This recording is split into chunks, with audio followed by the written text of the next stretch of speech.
Welcome to the 1 Minute Apologist. Apologetics seeks to give credible answers to curious questions, to give a defense. What is the evidence for the resurrection of Jesus Christ?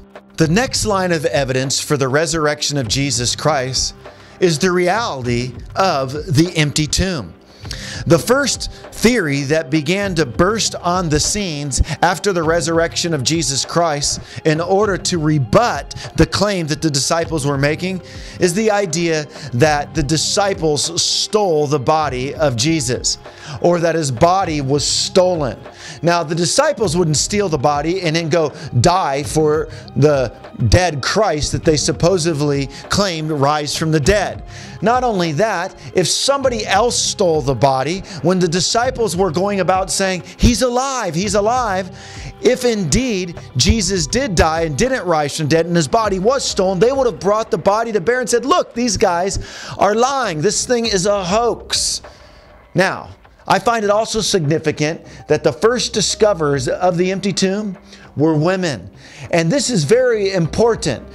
As they showed up at the empty tomb, we need to realize that this tells us something very authentic about the writers of the Gospels. If you know anything about the Greco-Roman world at that time, and in particular the Jews, we know that women were devalued. In fact, it was said it takes two men's vote to equal one, or two women's vote to equal a man's vote. It was also said at that time that there was this Jewish prayer, "Thank God that I'm not a woman." So that being said, I'm trying to get across the point that women's testimonies did not carry a lot of weight. And if you were making this story up about the empty tomb, you certainly wouldn't have women being the first discoverers of it. No, you would call on the so-called reliable witnesses, the educated men of the community.